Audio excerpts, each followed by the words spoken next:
Neste momento, é com grata satisfação que recebemos o palestrante desta manhã, professor Dr.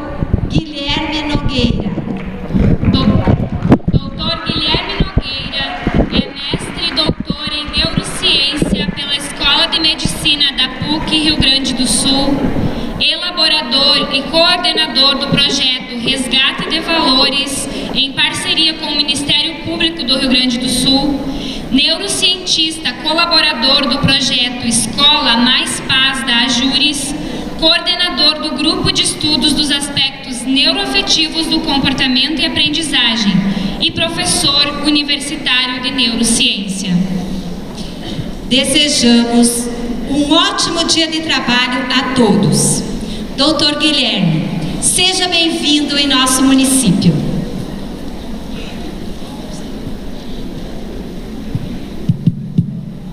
Bom dia.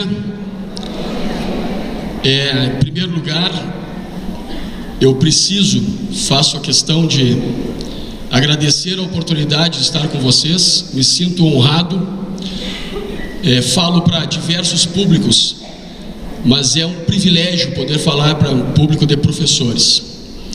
A minha estada no Japão durante um período me fez reforçar um pouco mais essas questões que envolvem a valorização do professor. Lá se tem uma cultura de grande valor ao mestre, né? E graças a vocês eu estou aqui. Então, se a gente puxar essa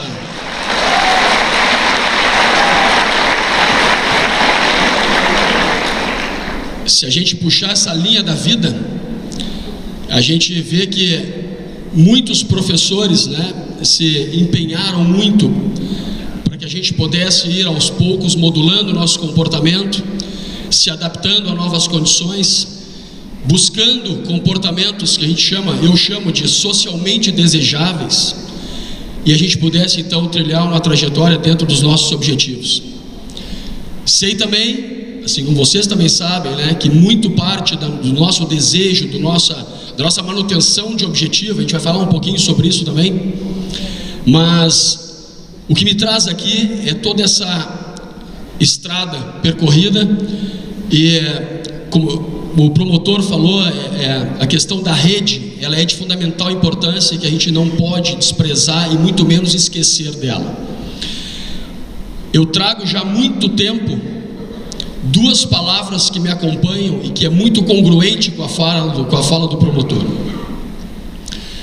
E essas duas palavras a gente tem tanto endogenamente quanto na perspectiva da organização social. É a interdependência e a complementaridade. E esse esforço ele tem que ser diário, porque o nosso organismo faz isso a todo momento. Quando um tecido está lesado, ele mobiliza a energia de todos os outros tecidos para poder ajudar, auxiliar na regeneração, na recomposição daquele tecido lesado. O trabalho não é individual, não é segmentado, não é único. Ele é absolutamente interdependente e complementar.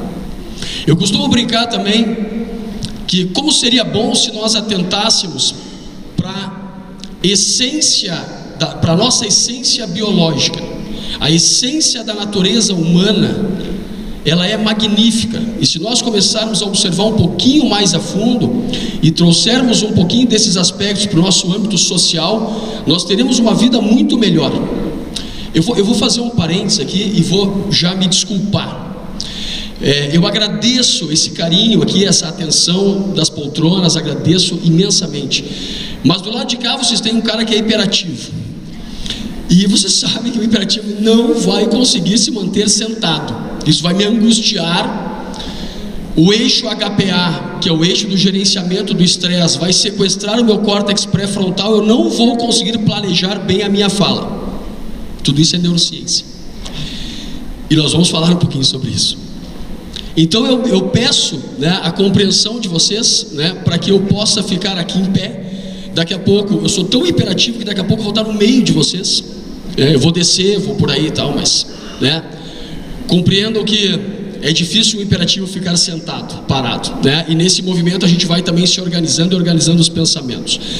Mas retornando, eu só para um outro parênteses, eu sou hiperativo, mas eu tenho hiperfoco.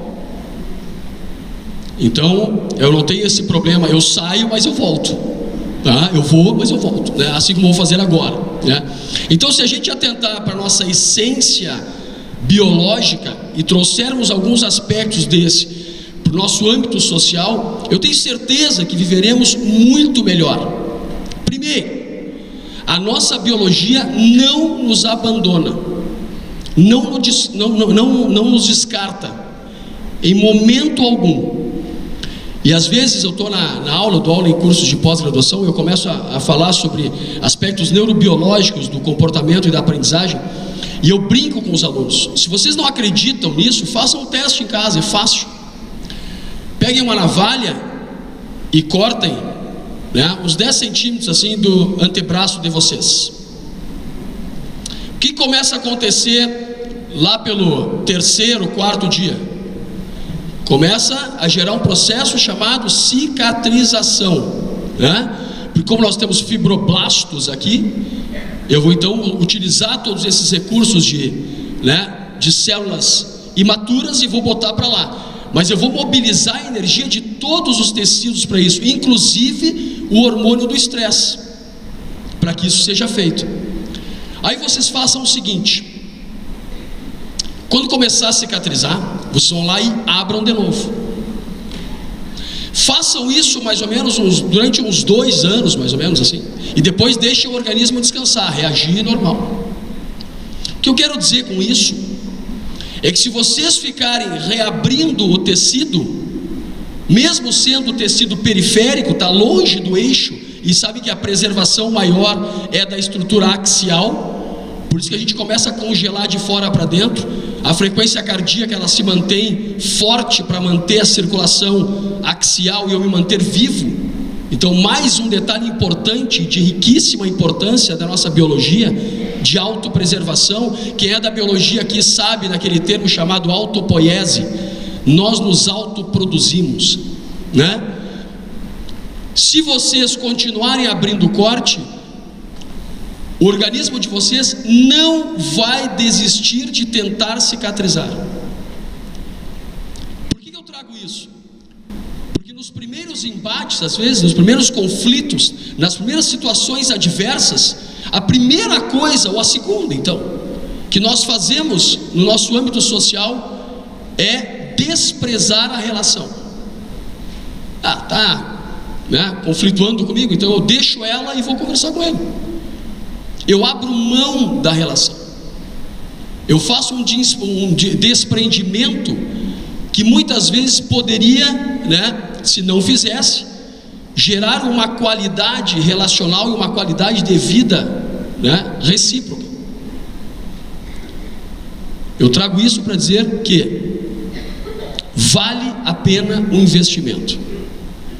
Eu acredito no ser humano. Eu acredito na capacidade modulatória do indivíduo. E nós temos que acreditar. Eu fui para as neurociências porque eu vim da educação. E eu fui para as neurociências porque eu dava aula e saía e voltava para casa pensativo. Como é que eu ensino se eu não sei como o cérebro humano aprende? Será que eu estou conseguindo impactar? E quando eu fui para as neurociências, eu fui encontrar a neurociência que eu gosto de estudar mesmo na área da medicina.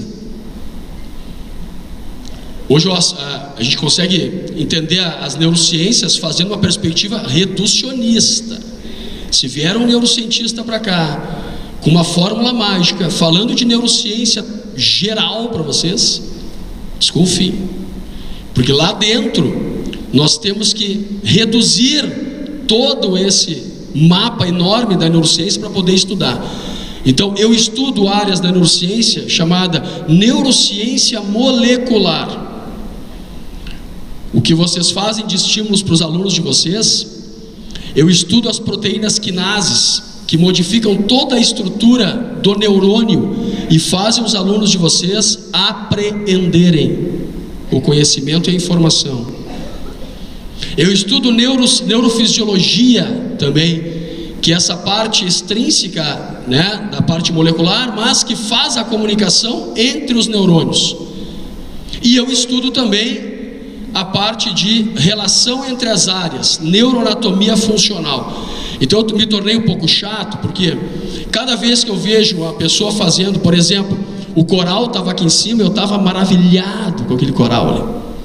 E eu já estava pensando assim, olha só, como uma prática dessa dá um baita resultado. Mas por que dá resultado? As crianças poderiam cantar antes da hora de cantar?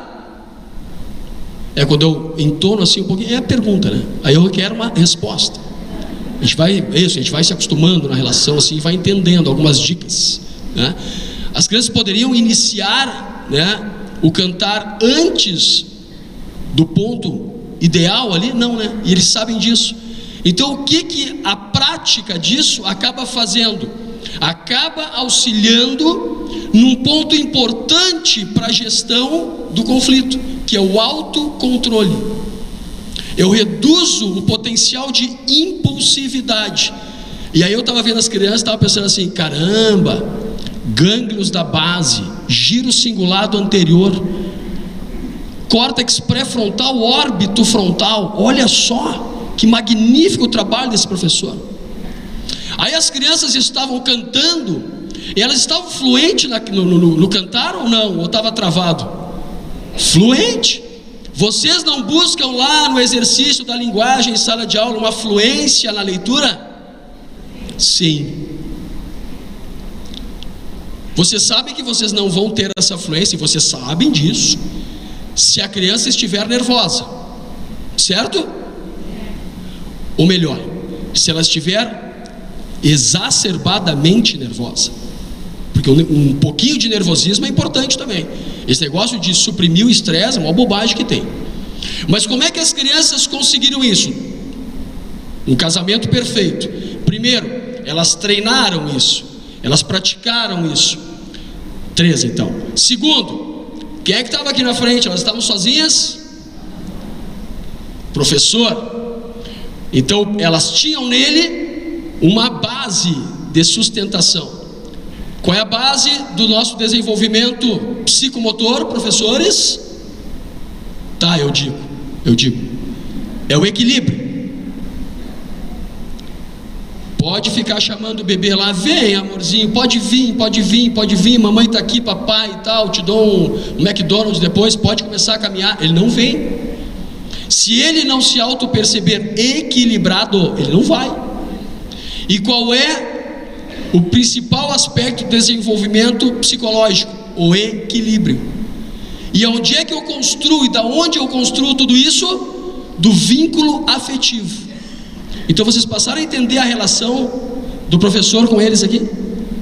Isso tudo diminui o nível de estresse das crianças, então coloca num patamar no que nós chamamos de curva ideal, e Erkes Dodson, curva ideal do estresse para o desempenho. E ajuda as crianças a fazerem uma fluência verbal. Por quê? Porque elas estão aqui sentindo uma sensação de prazer, o acionamento das áreas de recompensa do cérebro. Ai, Guilherme, o que isso quer dizer? Isso quer dizer que aumenta a dopamina. Aumenta a dopamina, que está relacionada com as áreas do prazer, no que diz respeito ao sentimento de recompensa, satisfação, prazer. O que vocês falam do lúdico, né? Ludicidade é o prazer, tá? Ele melhora a fluência verbal, ele melhora os níveis de atenção e concentração. Então tudo isso é para dizer para vocês que todo esse sistema, estudando áreas separadas, está absolutamente interligado. E nós precisamos levar isso lá para fora, porque eu já vou adiantar uma coisa. A parte de regramento é a parte onde a gente também trabalha esses aspectos das funções executivas. Por exemplo, freio inibitório. Por exemplo, busca de alternativa de comportamento, que na neurociência nós chamamos de flexibilidade cognitiva. Nós vamos falar um pouquinho sobre isso. Agora, se a professora de matemática permite e a de português não permite, nós teremos uma pluralidade comportamental dentro da escola. Vão lá em casa ver se meus filhos dentro de casa não têm um padrão de comportamento. Tem. Pergunto, na casa de vocês também os filhos de vocês não assumem um padrão de comportamento? Sim. Temos que robotizar as crianças? Não.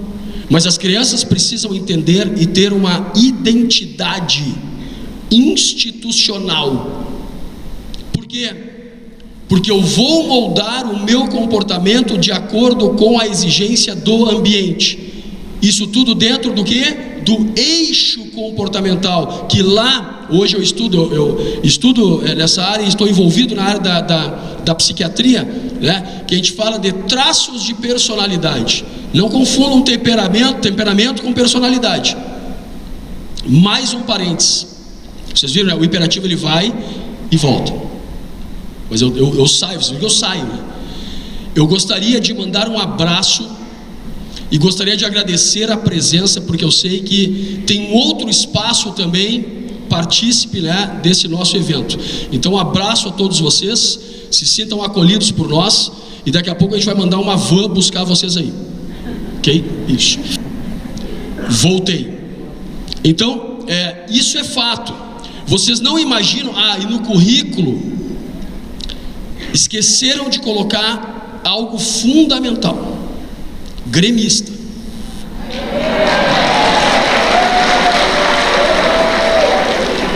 Nesse ponto a gente divide, né, a turma, né, mas faz parte também, né? Isso é para instigar um certo conflito com o outro lado. Eles já vão dizer assim: não, mas nós estamos na frente da tabela, né, vocês ganharam por sorte aos 47, mas tudo bem. Vocês não me imaginam assim, primeiro, nem dentro dessa linguagem mais formal que eu estou trazendo para vocês, que daqui a pouco eu já vou desconstruir também, e nem dentro dessa formalidade de vestimenta lá na arena do Grêmio assistindo um jogo, não é? Não me imaginam assim, né? Porque se vocês me imaginarem assim, é sinal que vocês imaginam que eu tenho algum grau de esquizofrenia, distorce contextual, não é?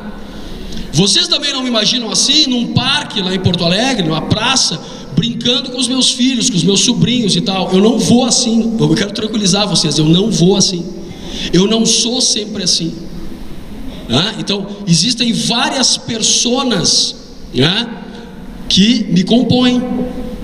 Agora, quando eu ajusto o meu comportamento, quando eu organizo o meu comportamento para fazer um bom julgamento social, eu me adequo bem, ok? Assim como também para cá, né, teria um distorce interpretativo do evento se eu viesse de chinelo de dedo, bermuda e camiseta física, né? Então, o nosso cérebro é capaz, né, de fazer essas modulações a todo momento. Agora, se nós buscarmos duas perspectivas básicas das neurociências, para vocês entenderem a priori, é o seguinte: primeiro, que o cérebro é uma estrutura que não precisa ser montada por ninguém, ela se monta sozinha. É um programa geneticamente estabelecido. Por que eu digo isso? Porque muitas vezes a gente quer interferir na perspectiva de dar uma condição melhor e a gente atrapalha. Não faço isso. Faz. Nasceu o bebê da amiga, tu vai levar um presente, tu leva uma caixinha de fósforo vazia para a criança? Não. Tu vai na loja, aí tu escolhe aquele brinquedo de R$800, 1.000, se é muito amiga, né? Isso. Aí você chega com o presente, aquilo lá tudo é para ti, tá? É para ti e para, né, e para a relação com a amiga, não tem nada a ver com o bebê, porque você entrega o presente para o bebê, ou ele brinca com o papel ou com a caixa, ele despreza, até porque ele não está preocupado com os R$800. Mas muitas vezes a gente põe o sapato, o tênis no pé do nosso filho e diz assim: não fica chutando pedra porque custou R$200, ele não está preocupado com isso. Não são esses os valores para o cérebro da criança. A gente vai construir isso um pouquinho, passo a passo, desde o período gestacional. Então a gente precisa repensar a forma de estabelecer a relação com a criança. Se eu quero crianças melhores, se eu quero adolescentes melhores. Nós estamos aqui porque todos nós aqui fomos crianças absolutamente comportadas. Nunca discutimos com ninguém, nunca apertamos a campainha do apartamento dos vizinhos para sair correndo só para ver ele abrir a porta e não ver ninguém. Eu trago isso do histórico, né? Vocês estão vendo? Tá. Quando perdeu a graça de apertar a campainha, a gente trocava os capachos do prédio todo. Olha que loucura. Então nós nunca fizemos nada de errado, assim, por quê? Porque nós fomos sempre muito alinhados no comportamento socialmente desejado. Por isso que nós estamos aqui, porque a gente não entende essas crianças, nós não entendemos esses adolescentes. E quando eu disser para vocês, quando eu explicar para vocês um pouquinho da configuração do cérebro do adolescente, muito vai clarear para vocês. Puxa vida. Então é por isso que eu digo, não vai, aí ele vai. É por isso que eu dou toda uma explicação, toda uma perspectiva conceitual acerca de alguma coisa, e entra por aqui, sai por aqui. Claro, o sistema dopaminérgico está em formação ainda, o córtex pré-frontal não está maturado. Isso vai fazer diferença. Agora eu posso ajudar. Eu quero lá aos 5 anos de idade desenvolver absolutamente a empatia. Então eu pego 2 crianças que brigaram e coloco isso aqui, ó, te coloca no lugar dele. Tá vendo? Tu vê a hora que ele sentiu. Aquilo lá é maravilhoso, assim, né? Aproveita e escreve um livro sobre aquilo para a tua vida, assim, uma coisa, faz um vídeo, né? Porque para a criança não tem efeito nenhum se tu quiser aquilo para resolução absoluta do que aconteceu. Situacional, não tem. Agora, se tu quer usar aquilo como um recurso educativo, informativo, para que ela possa evocar essa informação mais tarde e associar com outras informações, aí tá ok, aí tá perfeito. Por quê? De novo, porque nem a parte neuroquímica, nem a parte neuroanatômica funcional do cérebro está pronta ou maturada para compreender tudo isso, e vocês sabem disso, e a gente entra nesse erro. Qual é a fase do Piaget? Eu posso abrir a pergunta ou eu posso direcionar a pergunta. Quando eu direciono, o pessoal faz aquela rosácea. Sabe o que é a rosácea?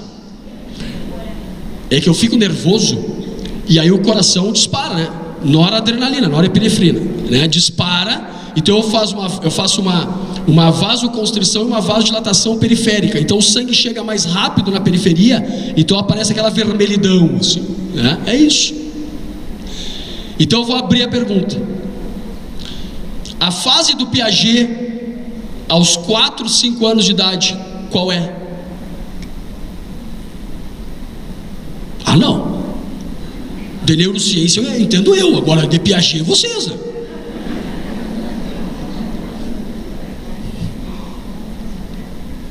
Tá bom, vocês não querem falar de Piaget. Até porque a neurociência, né, desconstruiu a perspectiva de que a criança, há 1 ano, aos 12 meses de idade, né, ela não tem mais a perspectiva da permanência do objeto. A neurociência já mostrou, já provou que tem, né? Entendi vocês, por isso vocês não querem trazer Piaget. Está demodé. Não é, né? As fases se mantêm, né, de maneira muito bem organizada. Eu estou na fase pré-operatória. Olha lá, acertei? E por que vocês não falaram antes, então? Me deixaram sofrer aqui. Eu fiquei não, sensório motora, pré-operatória, né? Operações concretas e operações formais, é isso? Dá. A criança só vai desenvolver absolutamente a capacidade de se colocar no lugar do outro, e não confunda o seguinte: lá aos 2 anos e meio, 3 anos, ela já sabe qual é a intenção do pai em ir na geladeira. Não confundam uma coisa com outra, ok?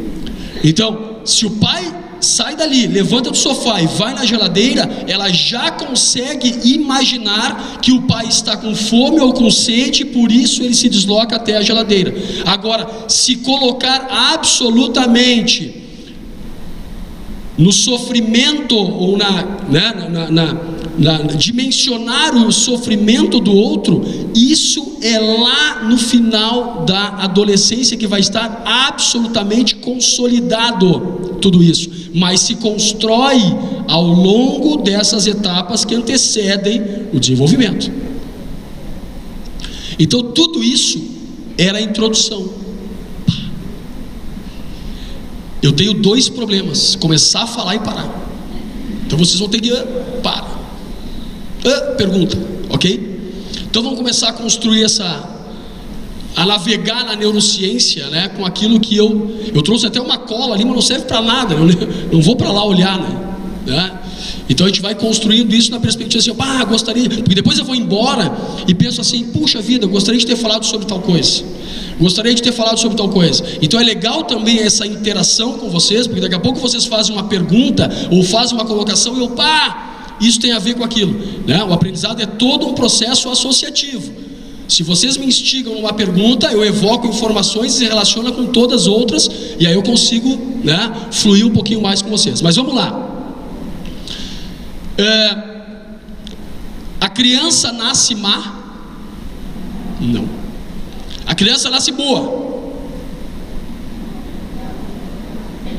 Já dividiu o grupo. Aqui a gente vai gerar conflito ao invés de atenuar, né? Agora, olha a pulguinha atrás da orelha. Nós somos ou não somos seres biologicamente configurados para a aceitação? Isso nós somos. Isso nós somos. Então eu tenho que ajudar a direcionar o desenvolvimento desse cérebro para que ele se adapte a condições nessa perspectiva de salutaridade. Porque o cérebro trabalha sobre duas perspectivas básicas: excitação ou inibição. E aqui vai um ponto chave para vocês pensarem na aprendizagem. Às vezes eu vou fazer uma palestra para professores, vou dar um curso de formação falando em como o cérebro organiza o aprendizado, como o cérebro forma memórias.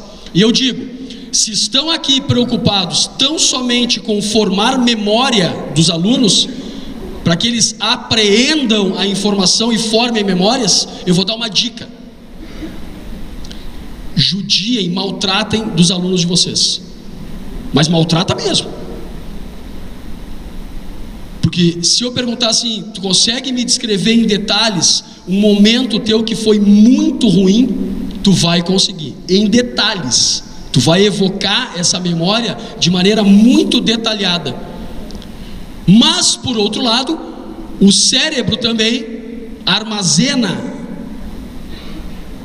consolida tudo aquilo que é muito prazeroso. E eu também, se fizer uma pergunta para vocês, me descreve um momento teu que foi extremamente prazeroso para ti, tu vai conseguir me trazer isso em detalhes. Então, o cérebro trabalha sobre duas perspectivas: excitação e inibição. 80% do nosso cérebro é configurado com neurônios excitatórios.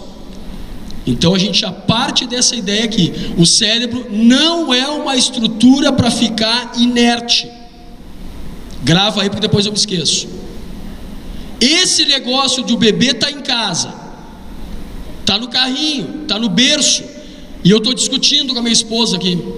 Aí daqui a pouco alguém diz assim: mas olha só, teu bebê está ali, né? Ele não tá, não, mas ele não está nem ouvindo, ele não está nem aí, ele está numa outra vibe.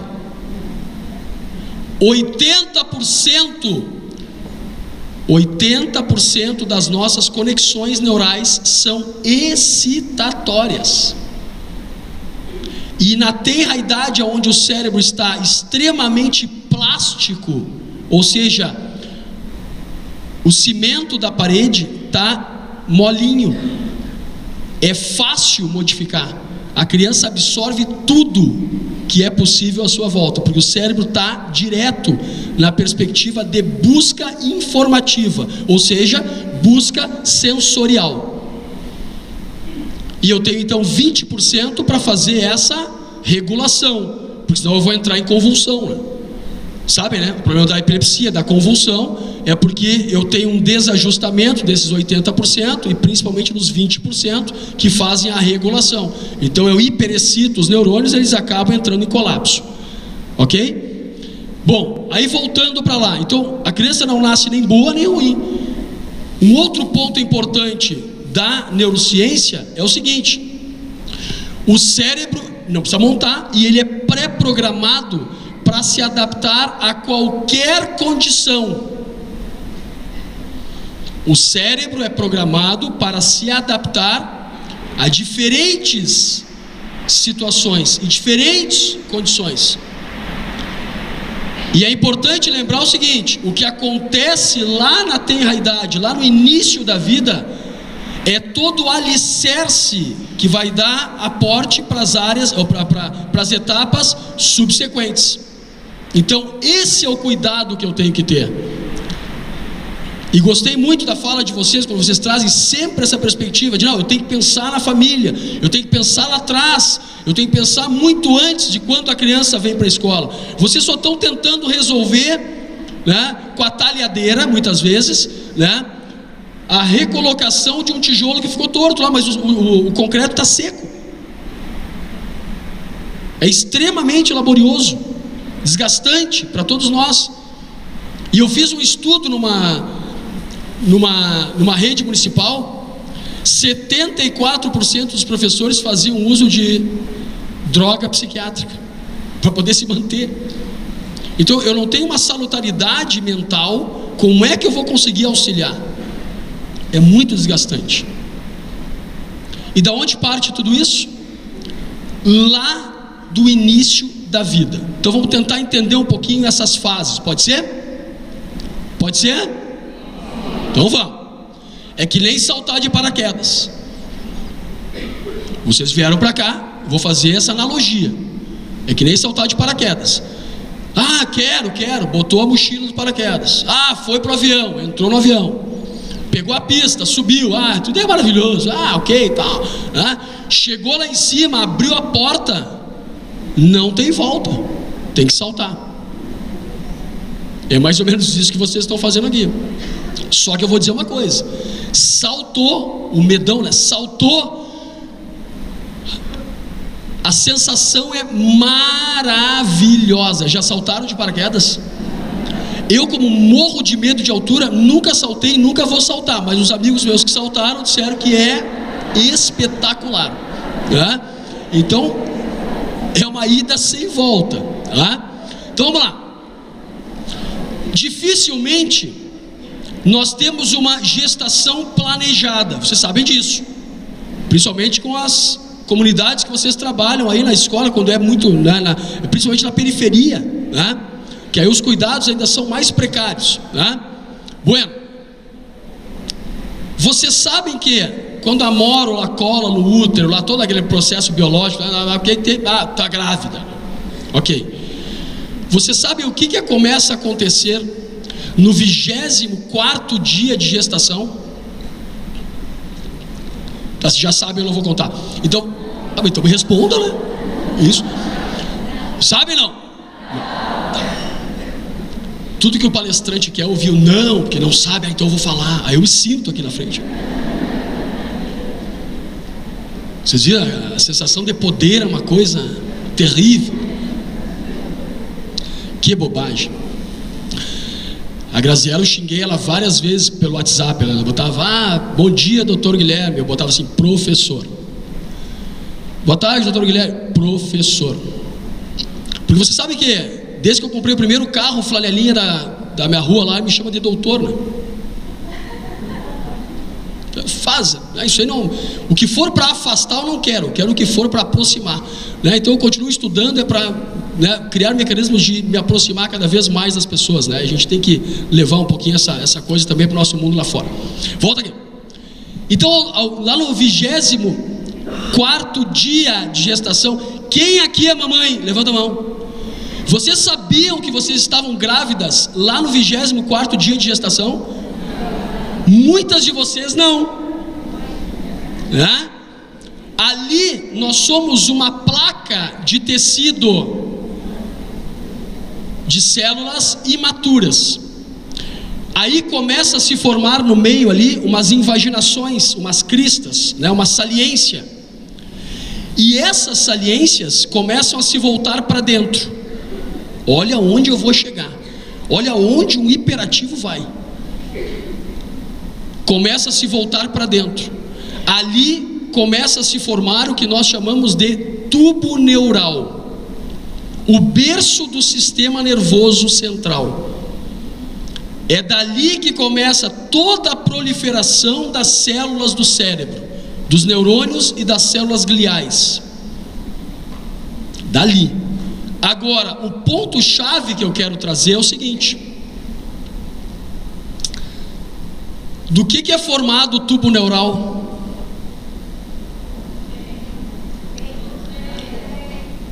Fala alto, mano.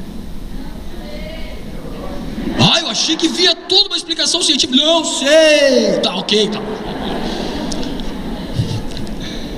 O tubo neural, ele é formado pela camada, eu já vou dar uma dica aqui, pela camada mais externa da pele do embrião, a ectoderma.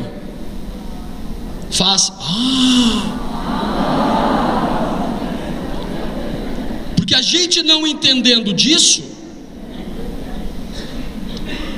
a gente não se dá conta. Filhos. Quando a gente pegava o filho no colo, o bebezinho, né, e fazia aquele carinho, aquela carícia, quando a gente ia trocar fralda, né, e olhava aquela coxinha assim, e é irresistível. Eu tenho que, antes de colocar a outra fralda, claro, limpa primeiro, né, eu aconselho limpar primeiro. Antes de botar a outra fralda, é irresistível. Tu dar uma mordidinha, tu dar um beijinho, né, é irresistível, né? A gente não se dá conta que o toque, ele é de fundamental importância para o desenvolvimento saudável de um cérebro. Já dei a dica. A base do sistema nervoso central, que é a base do nosso cérebro também, é formada pela pele, pela camada mais externa da pele do embrião. E garanto para vocês que depois não secciona. Aquela pele, ela vem em espiral até chegar à periferia. Então muitas vezes acontece aquilo, né? Quando eu te vi, tu tocou meu coração. Não, só se for uma cirurgia cardíaca, né? Mas por que a gente se manifesta assim, né? Porque o toque, ele tem algo emocional tão profundo e mexe verdadeiramente em áreas tão profundas do nosso inconsciente. Por isso, sistema límbico emocional. Claro que se a mamãe não tomar suplementação ou tiver depressão, falta de ácido fólico, de folato, o tubo neural não vai fechar. Então eu tenho outros recursos importantes também que eu tenho que dar, né? Sustentação para que o cérebro se desenvolva. É aquilo que vocês enxergam de, por exemplo, mielomeningocele. Já ouviram falar? Espinha bífida. Sim, né? Que a criança nasce com as ramificações nervosas periféricas todas para fora. É porque o tubo neural não se fechou. Falta de nutrientes ali, de vitaminas e tal, não deixa preguiar, né, o tubo neural. Mas é importante trazer que o toque, ele é de fundamental importância. Você sabia que a gente sobrevive cego? Claro. Surdo? Claro. Sem algum segmento corporal? Tranquilo. Agora, nós não sobrevivemos sem as funções desempenhadas pela pele. O mais interessante é que lá no ensino fundamental, séries finais, e lá no ensino médio, eu aprendo que a pele, ela só serve para revestimento do corpo e proteção. Que bom se a gente levasse um pouquinho mais de neurociência lá para dentro e mostrasse, né, a importância disso no desenvolvimento emocional da criança. E depois eu falo para vocês, se der tempo, e se eu lembrar também, a questão da neuroquímica que é liberada quando você faz um toque carinhoso. Eu já vou falar isso nas etapas subsequentes agora do desenvolvimento. Mas eu posso, a partir de um aconchego corporal, de um toque corporal, e vocês já fizeram isso na escola. O aluno está enraivecido, vocês vêm aqui, acolhem ele, abraçam ele, e ele começa, parece que implodir, ele começa a relaxar. Por quê?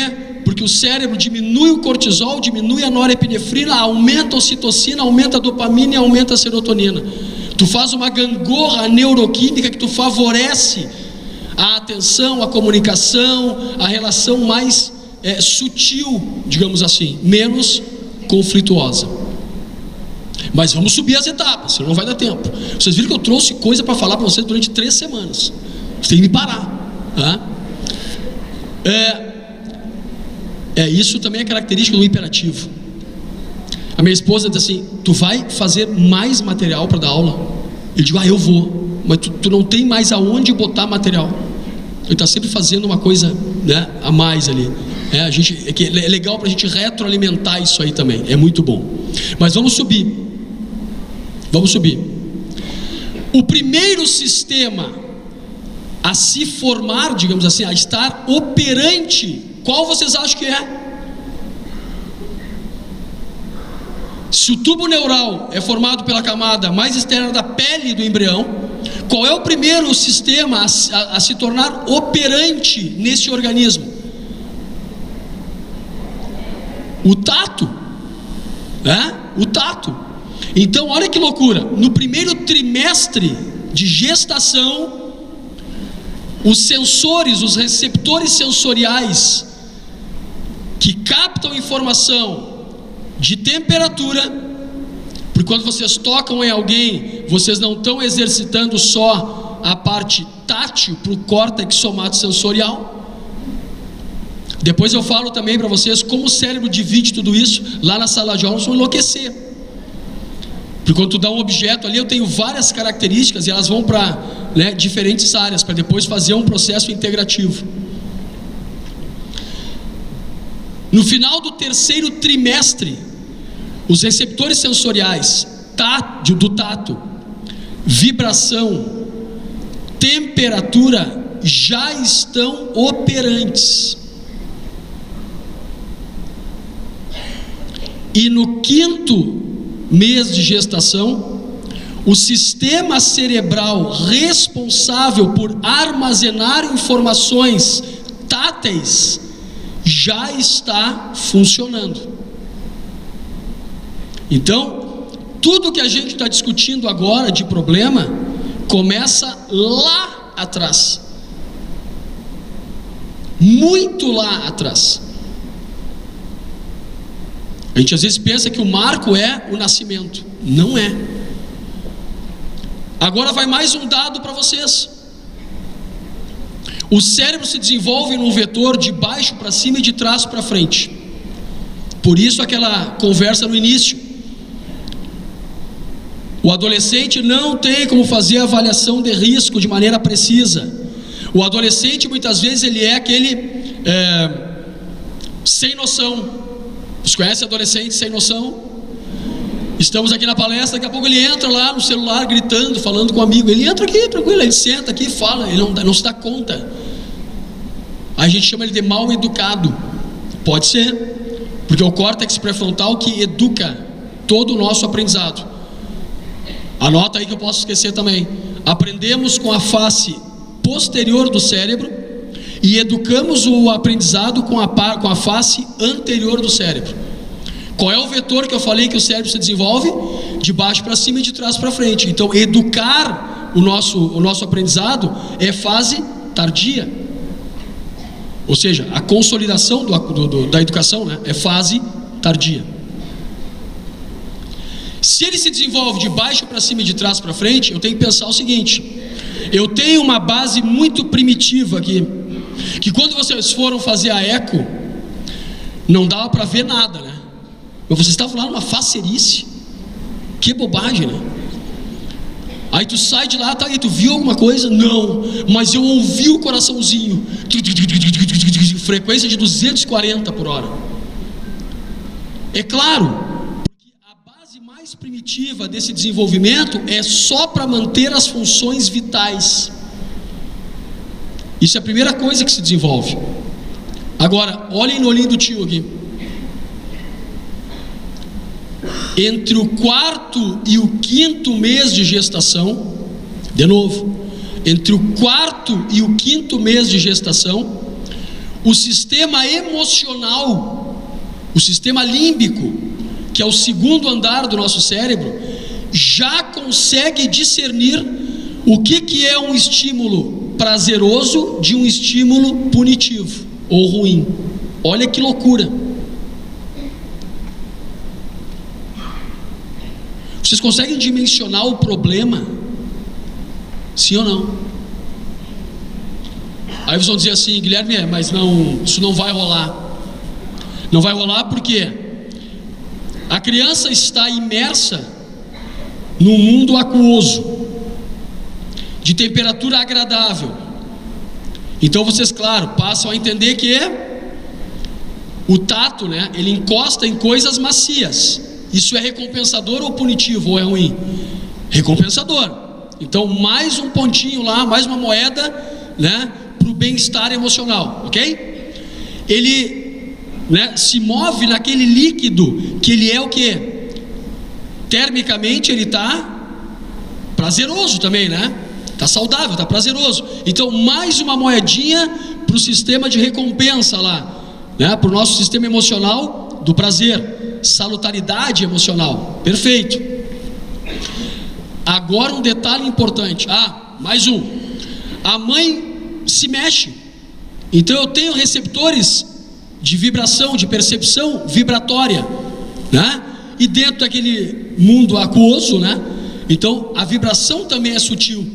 Mais uma moedinha lá. Então eu tenho tudo, gente, para vir com o cérebro, né, digamos assim, dentro de uma perspectiva de salutaridade enorme.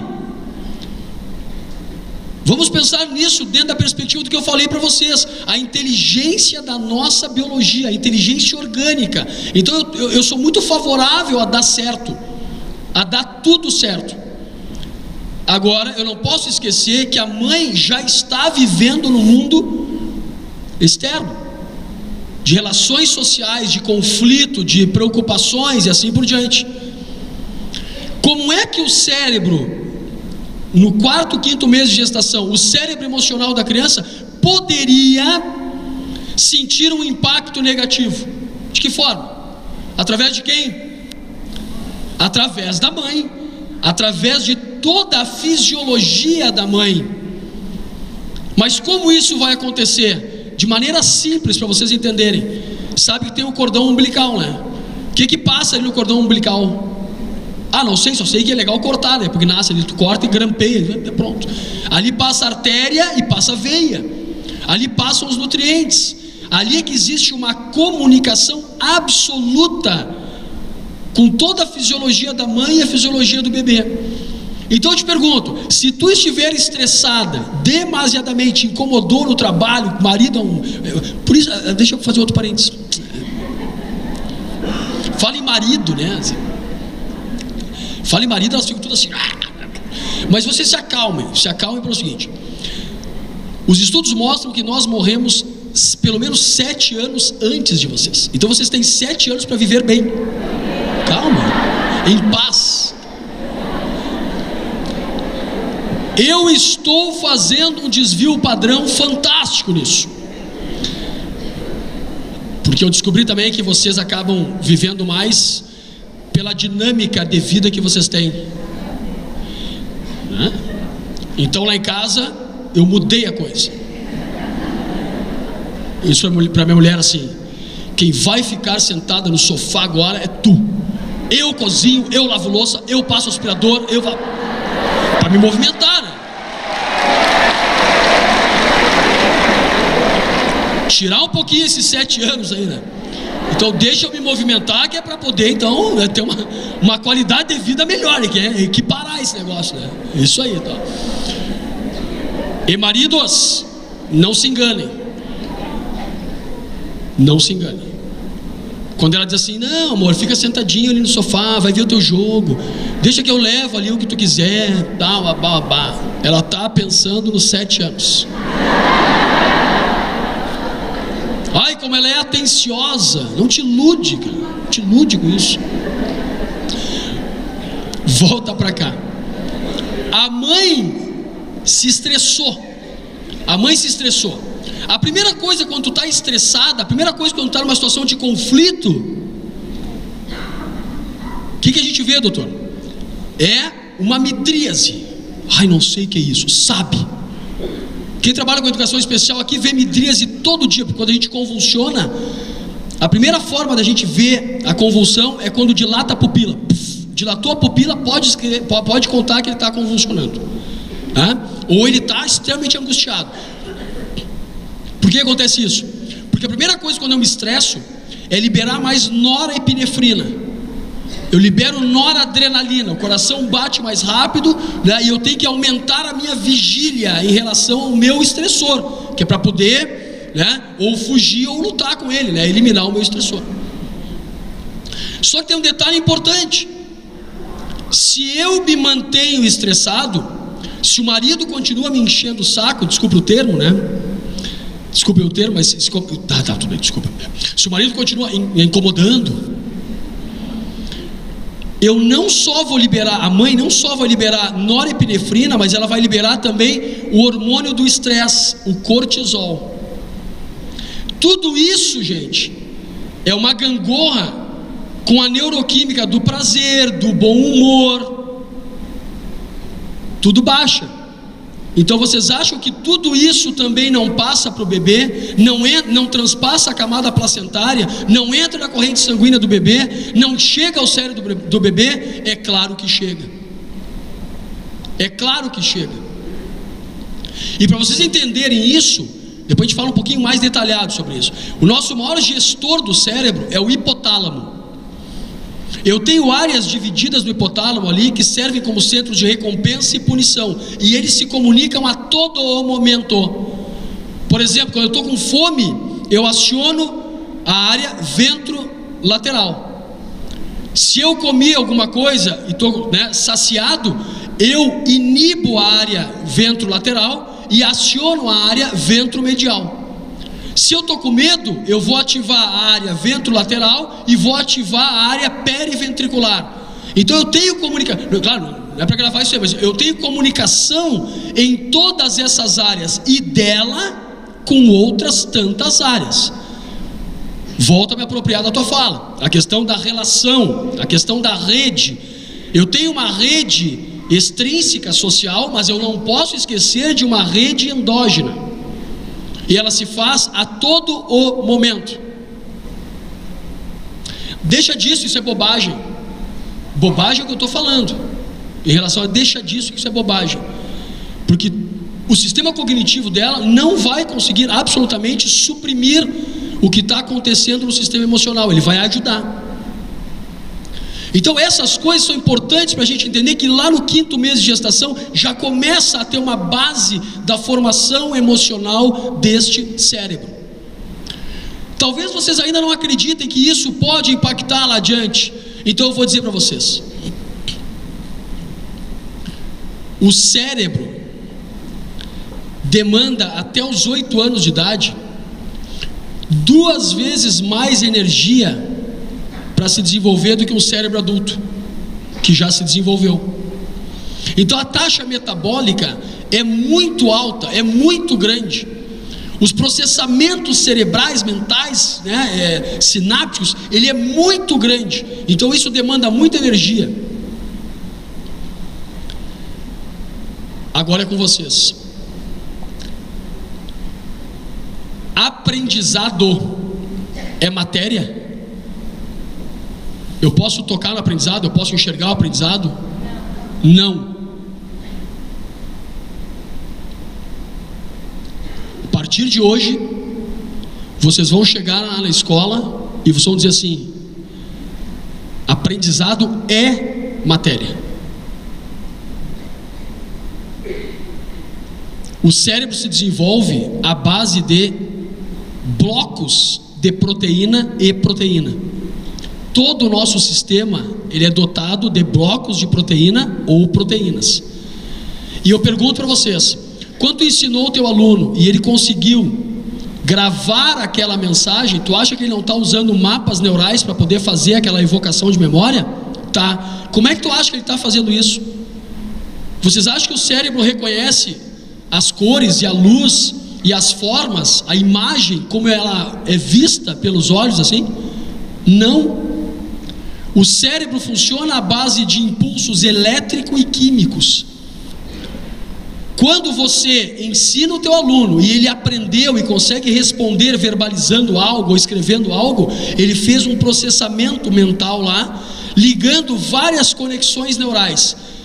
Como é que liga essas conexões neurais? Eu preciso entender que a dopamina reforça essas conexões, por isso que tem coisas que quanto mais eu uso, mais eu lembro, mais eu consigo, né? E por isso que a gente fica mais dentro dos nossos domínios, porque é onde a gente tem as conexões mais consolidadas. Então a dopamina, ela reforça as conexões.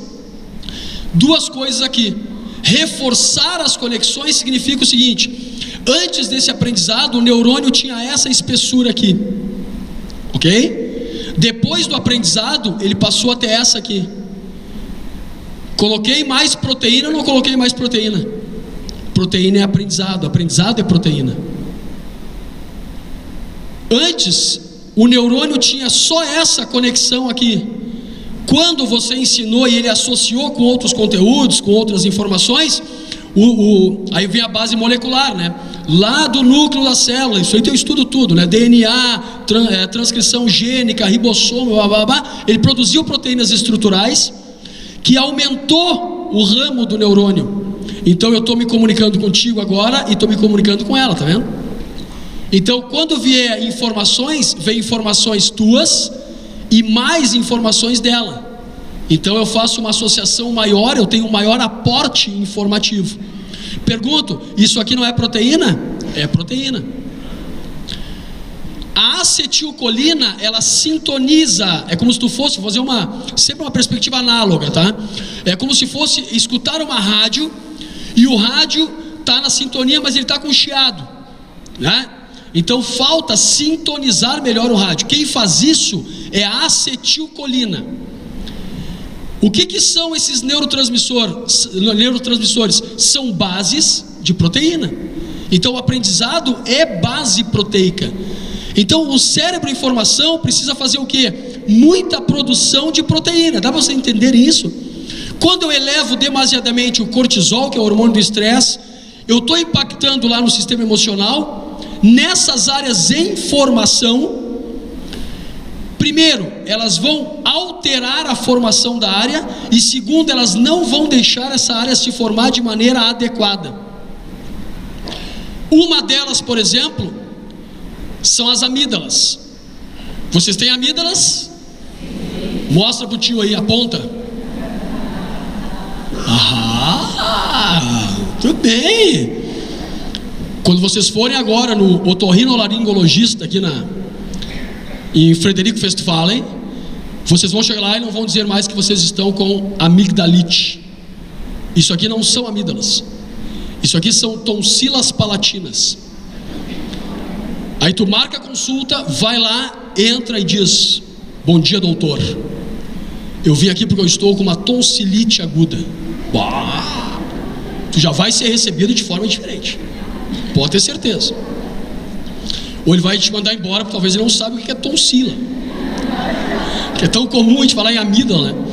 As amígdalas são os nossos radares sociais, ok? São bases do sistema emocional e se formam rapidamente no início da gestação ali, junto com o sistema emocional. Então tu imagina, se eu tenho uma mãe estressada, eu estou gerando muita atividade nas amígdalas, tá? Eu chamo isso de hiperexcitação. Vocês sabem o que tem por trás de uma criança, de um adolescente, de um adulto ansioso ou com transtorno de ansiedade? Hiperatividade das amígdalas. Então eu já posso, dependendo da gestação, dependendo da base inicial dessa criança, eu já posso gerar um cérebro que mais adiante não vai conseguir fazer aquilo ali, ó, de maneira fácil, que é o autocontrole, e ele vai gerar um comportamento impulsivo, porque por trás da ansiedade tem medo, por trás da ansiedade tem impacto nas áreas de punição do cérebro, e se é punitivo eu tenho que resolver, ou eu saio ou eu combato o mecanismo estressor. E se vocês querem ir mais adiante, o excesso de uso de glicocorticoide na gestação, o excesso de cortisol por estresse materno pode gerar desde fenda palatina, nascer com o palato aberto, até transtorno de ansiedade, transtorno do espectro autista, depressão em fase inicial, né, e adolescência. Enfim, é um grande problema para nós. Vamos subindo, senão se torna chato. Eu vou ficar esmiuçando muito, se torna muito chato. Lá pelo 7º mês de gestação, o pai e a mãe estão desde o 1º mês na barriga da mãe ali, né? Ah, é amorzinho do papai, vou cantar uma música do Mick Jagger pra ti. Aquilo é só pro pai e pra mãe, porque o córtex auditivo não está em formação ainda, né? Lá pelo 7º mês de gestação, o córtex auditivo já consegue fazer as assimilações informativas auditivas. Só lembre o seguinte: o tato já se desenvolveu e lá tem vibração, né? A fala da mãe também gera vibração, o tom que a mãe fala também gera vibração. Então eu já começo a fazer um apanhado maior informativo para o meu cérebro, e que vai gerar impacto recompensador ou punitivo. Não é à toa que quando a criança nasce, a preferência auditiva dela é direcionada para a voz da mãe. O pai fala 6 horas ali com a criança, a mãe 24, porque mulher fala, ela fala até dormindo com a criança, né? E ela fala, né? Então é claro que a preferência vai para ali, né? E vamos adiante. Olha o que é o cérebro humano em desenvolvimento. Então, vocês entenderam que eu tenho que primeiro pensar, adorei aquela tua fala de novo, eu vou trazer essas coisas, envolver outras áreas. A assistência social tem que dar um amparo no planejamento, né, no planejamento para a gestante. E não é só na perspectiva da concepção, mas é um planejamento e adequação de ambiente e informações, porque às vezes a gente não tem informações e incorre nesses erros, e é por falta de informação. A criança nasceu, nas primeiras 2 semanas de idade, o cérebro dela não consegue discernir o que é um impacto, o que é um estímulo interno de um estímulo externo. Olha que loucura, não consegue discernir. Então, meus amores, o que eu tenho que ter? Eu tenho que ter pelo menos ali pais razoavelmente bons, porque se a criança chora por qualquer desconforto, tu sabe, ou tu cria uma perspectiva que é porque ela quer se virar no berço. Ela não sabe se isso é uma dor vinda de dentro ou uma dor vinda de fora. O cérebro confunde isso. Então a dor de barriga dela pode ser interpretada pelo cérebro como maus tratos externos. E é por isso que nós,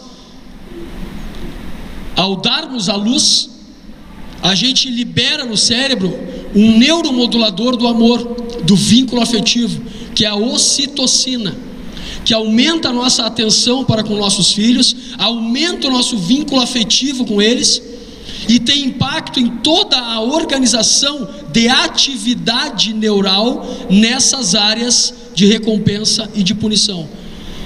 E é por isso que tu faz mais uma ação a partir não só dessa perspectiva de amar o teu filho e formar o vínculo. Tu vai lá no berço e tu acolhe ele de maneira mais direta, ou tu vira ele, ou tu traz um conforto para atenuar aquele desconforto.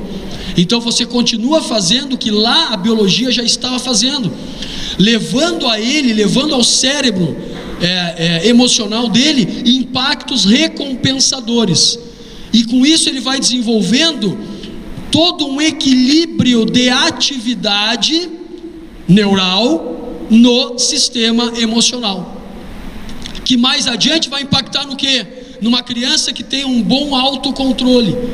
Por mais que ela queira fazer tal coisa, ela sabe se controlar, ela consegue se controlar, ela não é impulsiva. E aí a gente vai subindo um pouquinho essas questões. O tato é extremamente importante, claro que é, mas tem também que saber que não é só tocar, é a forma como a gente vai tocar. Eu estou falando que o cérebro vai se desenvolvendo em patamares, em andares, em escalas. Segundo andar, cérebro emocional, e o terceiro e último andar, o cérebro cognitivo, o neocórtex, que nós chamamos. Todas as funções racionais, cognitivas, elas se estabelecem ali, mas elas continuam sendo interdependentes do sistema emocional. Toda a boa decisão tem que ter um bom sentimento, senão não ocorre uma boa decisão. Indivíduos que tiveram lesão em áreas emocionais do cérebro, por exemplo, gânglios da base, por exemplo, região órbito-frontal, que é essa atrás dos olhos aqui, eles sabem tudo acerca do que acontece com eles, mas na hora de tomar a decisão, ou eles não conseguem decidir, ou eles tomam decisões absolutamente equivocadas, que tu olha e diz, mas como é que ela decidiu ir para lá, se lá ela vai se dar mal? É a falta da perspectiva de sentimento, de sentir aquilo que eu estou processando, e por isso que muitas vezes não basta eu só vir por perspectivas racionais para poder atenuar, minimizar o conflito. Eu tenho que entender essa relação. O cérebro então ele vai bifurcar o toque. Eu tenho duas vias que percebem o toque. Uma delas leva as informações táteis lá para o córtex, para essa parte mais cognitiva, mas uma outra via vai bifurcar e levar a informação para uma estrutura chamada ínsula. A ínsula anterior, ela é responsável por me dizer o meu estado de bem-estar ou mal-estar. Entenderam?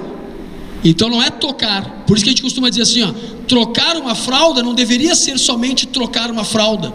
Deveria ser um momento de maior atenção para a criança no que diz respeito à manipulação corporal. Claro que nós temos que tomar alguns cuidados. Ao longo da nossa vida, alguns cérebros vão dessensibilizando para o bem,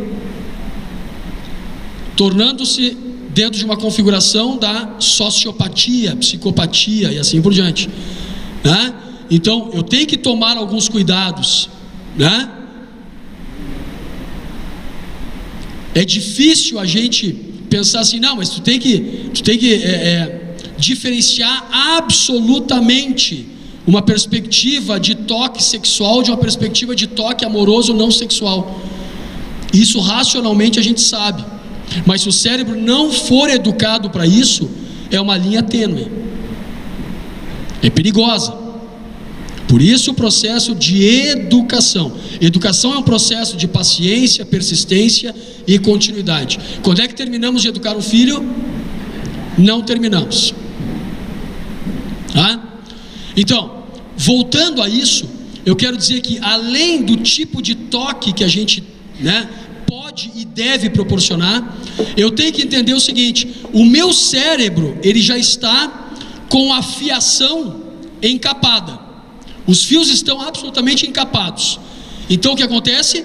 Toda essa condutilidade da informação, ela não vai dissipar, ela vai direto, na corrente elétrica aqui, os elétrons não vão dissipar e deixar a luz lá do fundo acendendo mais fraca. Ela vai ter uma condutilidade perfeita e vai ter um potencial de acendimento da luz lá também perfeito. Nos bebês não, porque eles têm os neurônios, eles têm as conexões neurais, mas o encapamento dos neurônios não está pronto ainda. que é o que nós chamamos lá de camada de mielina, mielinização. Trazendo tudo isso para você só para dizer o seguinte: o que eu faço num toque para ti e tu percebe, um bebê vai perceber 8 vezes mais tarde. Então ele leva 8 vezes mais tempo para perceber um toque que um adulto, um adolescente que já está mielinizado percebe. O que eu quero dizer também? Que não adianta, aquilo lá é uma bobagem que tem. Não, mas o importante é a qualidade do tempo, não é o volume. Não, o importante são as duas coisas. Guilherme, mas isso é o ideal. Bom, tentemos a perspectiva do ideal, e se não der, busquemos fazer o que está mais próximo ao ideal. Mas eu tenho que ter tempo. O bebê precisa ser melhor manipulado, mais tempo manipulado. Qual é a acuidade visual do bebê? Até mais ou menos 2 meses de idade, você sabe? Sim ou não? Ele enxerga até quanto? 30 centímetros. 30 centímetros, mais ou menos. Tá? Por quê? Só as mulheres podem responder. A resposta está para baixo. Olha para baixo. Não, para baixo não é para mim, né? Para baixo. Descobriram? É a distância, mais ou menos, a distância entre o seio da mãe e o olho da mãe. Imagine o seguinte: eu quero um sistema emocional bem formado? Quero. Viram a importância do toque? Sim. Então imagine, eu estou dando mamar para o meu bebê e já estou acariciando ele, já estou em contato físico com ele. Agora eu direciono o meu olhar para ele, e vocês vão ver que o bebê não mama assim, ó.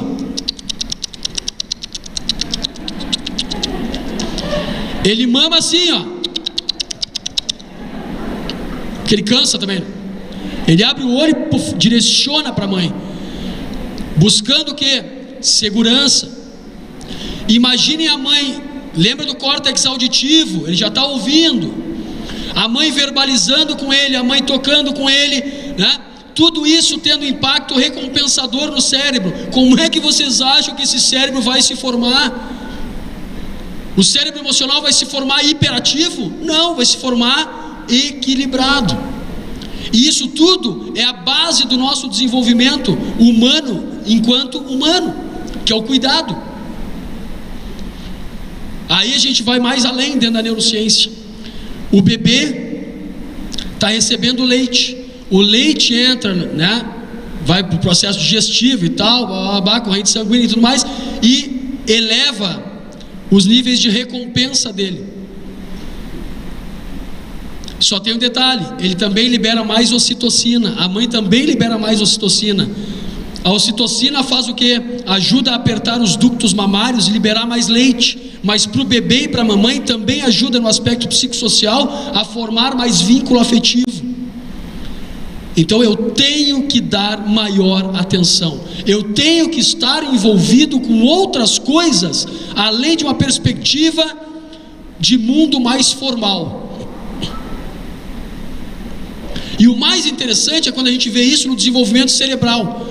A amígdala, que faz o processamento emocional, principalmente a amígdala direita, ao nascer, ela é proporcionalmente maior do que todas as outras áreas. Então eu te pergunto, ela está preocupada com as contas a pagar? Não. Ela está preocupada que a televisão não está passando ali o Cartoon Network, que ela poderia assistir daqui a pouco? Ela não está preocupada com isso. Ela está preocupada com os impactos emocionais provenientes, né, do meio mais próximo dela. E isso vai fazer a diferença. Essas coisas vão levar o cérebro a uma condição de salutaridade maior, para ela poder depois assumir perspectivas mais formais. Claro, vocês não fizeram, alguns já fizeram talvez, e que bom, mas eu vou reforçar isso aqui. Essas coisas vocês vão enxergar do 0 a mais ou menos os 2 anos de idade. Qual é a fase do Piaget? Fase sensório-motora. fase sensório-motora. Então a criança vai reagir muito dentro daquilo que ela sente. E tudo muito alicerçado aonde? No sistema emocional. E talvez vocês não consigam dimensionar a importância do sistema emocional no desenvolvimento da criança nas fases subsequentes. Mas eu vou dar uma dica. Me descrevam um aprendizado que vocês tiveram quando vocês tinham 2 meses de idade.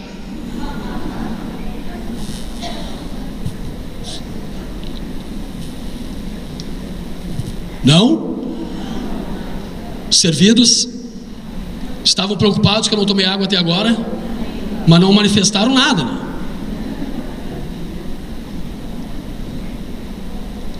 Um aprendizado então que vocês tiveram aos 6 meses de idade, também não rola.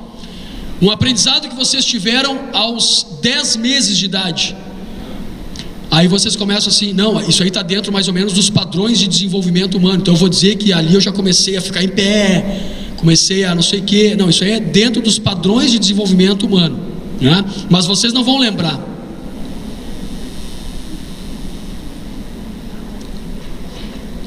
Mas então vocês não aprenderam nada até essa fase?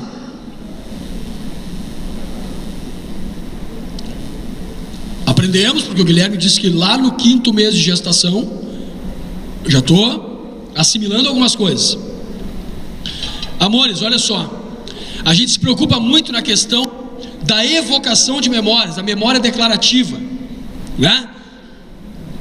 E nós esquecemos dessas bases aí, que se a gente for para o lado da psicanálise, por exemplo, né, o Freud vai trazer que tem muita coisa entranhada ali que a gente vai ter que buscar. Como não é a minha área, eu sou das neurociências, eu não vou arriscar entrar por aí, mas é legal para a gente também não desprezar ou menosprezar qualquer outra área, bem pelo contrário, elas também se tornam absolutamente complementares. Mas olha só, eu vou começar a dar alguns dados para vocês. Pode ser? Pode? Preparem as canetas aí, o celular e tal. Um pouquinho antes de nós nascermos e um pouquinho depois do nascimento, o cérebro começa a estabelecer, em média, 40.000 novas conexões neurais. Se apavoraram? Então agora, por segundo. Entenderam quando eu falei que o bebê está paradinho lá e tu acha que ele não está nem aí? Ele não está nem aí, o cérebro dele está super aí. 40.000 novas conexões neurais por segundo. Agora, olha o contraponto.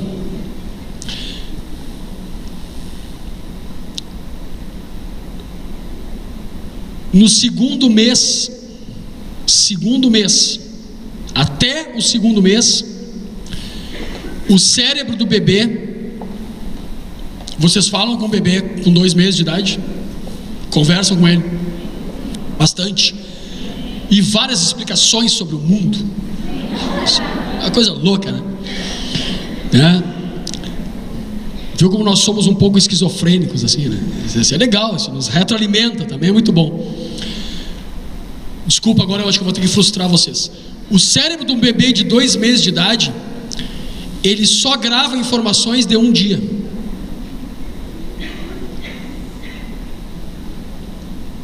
Vocês estão entendendo que a nossa perspectiva é completamente diferente da perspectiva de organização do cérebro do bebê? Então isso é uma dica para a gente se tornar mais íntegro, total, no hoje, no agora, naquele momento. Vocês estão entendendo agora por que Maturana e Varela trazem um conceito de brincar sendo uma atividade absolutamente espontânea que a criança faz sem nenhuma perspectiva futura, somente pelo prazer de fazer. Entenderam agora? Porque ela não vai gravar informações de longa data. Ela vai gravar a informação daquele momento ali. Então, se foi prazeroso para ela, se foi interessante para ela, ela está alimentando o sistema emocional dela, né, com impacto recompensador, que é o que basta para a gente poder ter um cérebro mais saudável a posteriori. Vamos subir. Aos 3 meses de idade, olha o salto, a criança já consegue armazenar informações de 1 semana.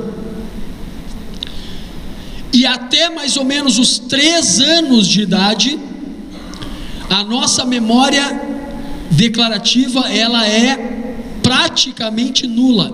Nós temos muita dificuldade de memorizar para poder explicar algo, verbalizar ou trazer de maneira explícita algo. Aí é que vocês começam a entender a chamada amnésia infantil. A criança não lembra, mas ela experienciou, o cérebro dela experienciou. Então isso nós temos que levar em consideração, porque daqui a pouco ela não consegue aprender, ela tem dificuldade para aprender, porque as amígdalas estão hiperexcitadas, mandando a direção da atenção para outro lado. Uma criança medrosa, e a gente não entende de onde, e ela também não sabe explicar de onde. Por isso que eu digo, querem uma estratégia para a gente começar um trabalho talvez mais eficiente, mais eficaz, gestão de conflitos, de organização na escola, de organização com os nossos alunos, nós temos que tirar o que as organizações americanas já têm em muitas lá, e é muito legal, né? Que são os espaços humanos. São espaços dentro da empresa para formação de vínculo afetivo. É claro que a gente tem o conteúdo para dar, mas a gente precisa formar um pouquinho mais de vínculo afetivo com os nossos alunos. Eu ainda me mantenho dentro da escola. Quando estou em Porto Alegre, né, eu faço questão de estar na escola, de ir para trabalhar com as crianças. Trabalho com crianças especiais, trabalhei 7 anos com crianças especiais. Bom, vocês não têm ideia aonde eu já me meti para entender a neurociência. Então a gente sabe que isso tem um grande impacto. Eu peguei um menino autista, estava inclusive fazendo o ABA, que é um método americano, estava fazendo em Miami. A gente começou a trabalhar em paralelo, assim. Se eu mostrar hoje, eu estou com esse menino já há mais ou menos uns 2 anos e meio. Se eu mostrar hoje para vocês um vídeo dele, é uma coisa impressionante. Eu tive hospitalizado, peguei uma pneumonia, tive hospitalizado, ele foi no hospital me ver. Me levou um presente, me abraçou, tal. A gente tem uma relação muito legal, assim, muito legal. E hoje ele ajuda os outros colegas, inclusive, assim.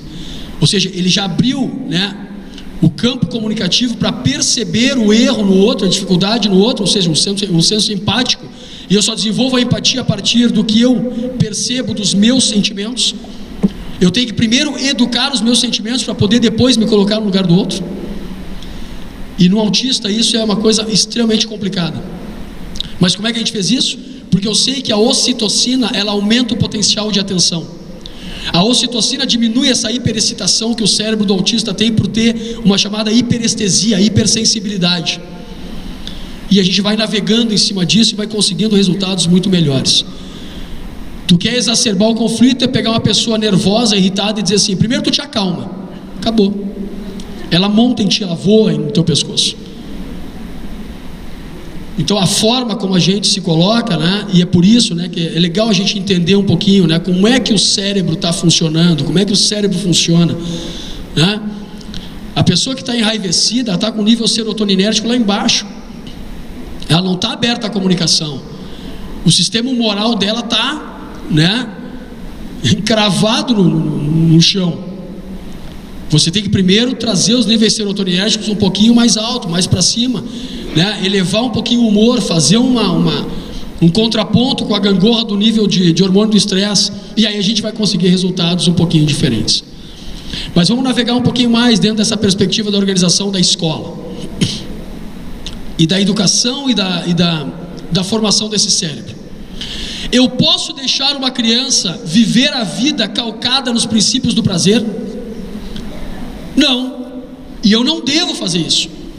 Então por isso que eu também tenho que respeitar as fases do Piaget, porque a criança aos 12 meses de idade, ela já tem uma capacidade maior, tá, de entender que se ela bater a mão em alguma coisa vai dar um barulhinho que é prazeroso, no mobile, por exemplo.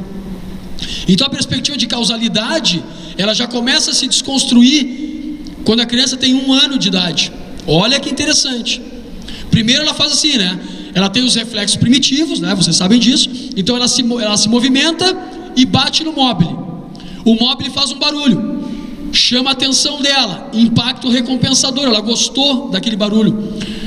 Ela vai ficar incessantemente em busca desse resultado, só que ela não sabe como fazer, ela não sabe de onde partiu.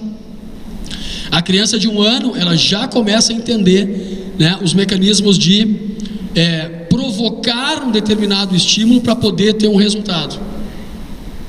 Tá? Então, isso é legal para a gente ver o seguinte: o cérebro está sempre voltado à busca do prazer, da recompensa, impacto recompensador. Por isso que droga vicia, por isso que droga causa dependência.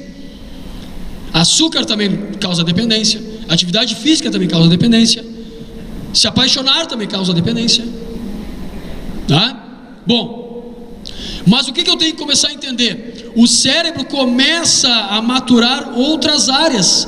Então eu tenho que ajudar esse sistema emocional que já está bem alicerçado de recompensa, de coisas boas, a entender também essa relação do que é ruim. Mas lembre o seguinte: eu tenho que ter um balde cheio de coisas boas para suprir um balde, né, com alguma quantidade de coisas ruins. Dá para entender? Então eu tenho que fazer esse equilíbrio, né? Eu tenho que fazer essa equação se manter a partir de algo que eu já estabeleci. Por isso que a gente costuma ver assim, ó,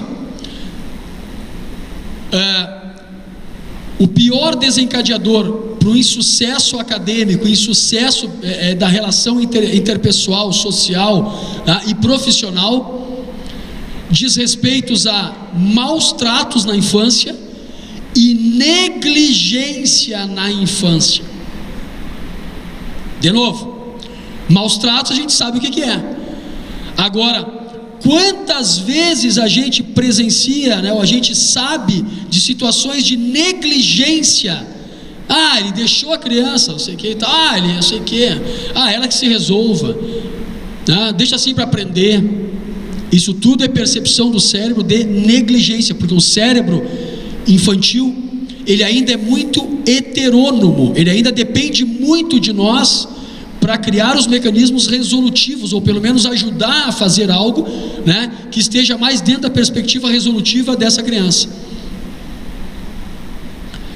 Só que a partir dos 4 anos de idade ali, o córtex pré-frontal, e aí vem o meu estudo então também, né, para poder entender o que cada área faz, com quem ela se relaciona, qual é o papel dela, né? Se eu não souber disso, não tem como ajudar muito, né, a essa questão. E pensa comigo assim: vocês colocam os alunos em fila na escola? Sem medo, sem medo. Ficaram com medo? Sim? Muito bem. Vocês sequenciam alguns materiais para eles utilizarem em ordem? Sim. Vocês fazem alguns jogos de tabuleiro, por exemplo, que exijam deles uma ordem adequada do jogo ali, né, uma sequência adequada? Sim. Para que vocês fazem isso? Eu faço isso para desenvolver os aspectos fundamentais da... Não, para. Vocês passam a entender agora que a área atrás da testa, a área do córtex pré-frontal, é a área responsável, e ali eu vou fracionar, porque eu tenho várias áreas, tá? É a área responsável pela memória de trabalho, aquela que tu, grava meu telefone aí e tal, ela vai gravar durante ali 5 minutos, depois vai esquecer. Como é que eu faço depois para se tornar uma memória de longo prazo? Eu tenho que Trabalhar, insistir, sempre levando aquela perspectiva assim, ó, quanto mais prazeroso, quanto mais envolvente for, melhor é, né, o armazenamento, tá? Mas o córtex pré-frontal, ele vai trazer a memória de trabalho, ele vai trazer a parte de julgamento social, giro cingulado anterior. Esta mesma área vai fazer o quê? A manutenção da atenção. Então aqui eu estou fazendo uma fluência atencional, porque eu estou querendo atender todos vocês, tá? Vocês talvez estejam fazendo uma atenção seletiva, olhando só para mim. Essa atenção seletiva é chamada concentração. Eu trago a atenção para o centro, concêntrica. Quem é que faz isso? Giro cingulado anterior. Assim a gente já passa a entender por que uma criança com hiperatividade, déficit de atenção e hiperatividade, ela é o sem noção, ela faz coisas absurdas, porque a mesma área que faz o trabalho da concentração é a área que faz o julgamento social, é a mesma área que auxilia outra área do órbito, a região órbito-frontal, para eu fazer um freio inibitório, que aí é que eu entro nessa perspectiva de vocês fazerem esses trabalhos. Quando eu boto a criança numa fila, ela tem que respeitar o seu espaço e o espaço do outro. Ela não pode sair andando para frente, né? Porque o outro está bloqueando a passagem dela. Volta lá atrás.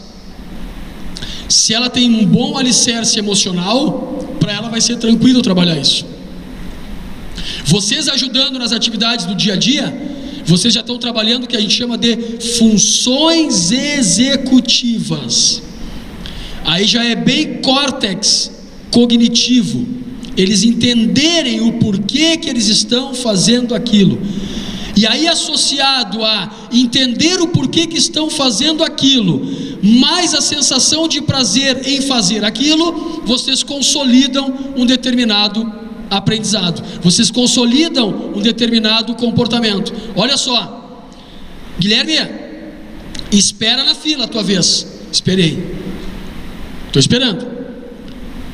Aí vem a professora do meu lado e diz assim: Guilherme, parabéns, que bacana, né, tu saber esperar a tua hora na fila. O meu cérebro encharca as áreas de recompensa de dopamina. Essa dopamina espalha para todas as áreas da onde esse comportamento se organizou. Então, de organizações espaciais, de organizações de reconhecimento visual, reconhecimento auditivo, né? Conversão dessas informações numa linguagem que a professora está me passando, o que significa o reconhecimento da professora para mim, o que ela significa para mim na relação. E vocês acham que eu não vou fortalecer as conexões neurais desse comportamento de espera? Vocês acham que eu já não estou ajudando a educar o córtex pré-frontal em fazer um mapeamento, um julgamento social situacional melhor? É claro que estou. E muitas vezes acontece assim: ai, estou louco para fazer tal coisa, mas a minha professora está ali, eu vou me controlar. Eu faço um julgamento social sempre na perspectiva de associações com tudo aquilo que é de bagagem do meu aprendizado. Agora, meus amores, se eu não tenho um bom vínculo afetivo com a minha professora, eu não estou nem aí para o reconhecimento dela. Deu para entender? Eu faço o que eu quero, e se ela me disser assim, ó, não gostei, meu cérebro está pensando assim: problema é teu, eu gostei. Eu não sei o que, azar é teu, não estou nem preocupado contigo. Vocês sabem quais são as melhores e mais fáceis crianças de educar? Sabem? Vocês vão dizer assim: os meus filhos. Pode ser. As crianças mais fáceis de serem educadas são aquelas que se preocupam em não frustrar a perspectiva dos pais, em não decepcionar os pais. E se vocês não acreditam ainda nisso, um estudo feito na Inglaterra com adolescentes que nunca tinham se envolvido com drogas, e a gente sabe da impulsividade, né, dessas crianças, dos adolescentes, né, para se colocar em risco. Depois eu falo um pouquinho sobre isso também. Foram perguntados: por que vocês nunca usaram drogas, se colocaram à disposição para usar drogas? E você sabe qual foi a pergunta que mais salientou? Para não decepcionar os pais. Eu já entendi.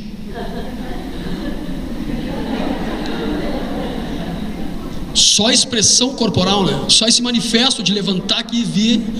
Vocês viram só? Que é um cérebro programado para o freio inibitório, né? Parei.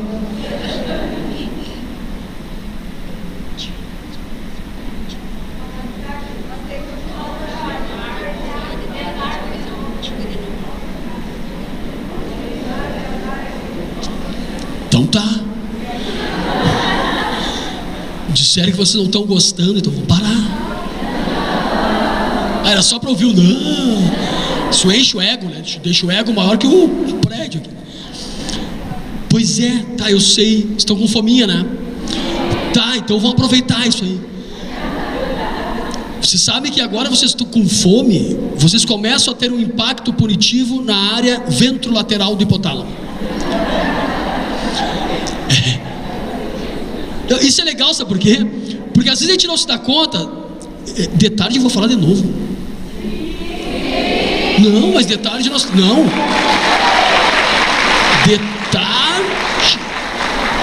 De tarde.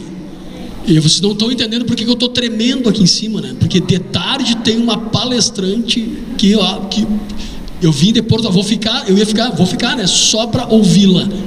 Então eu não posso me estender de tarde. Olha só.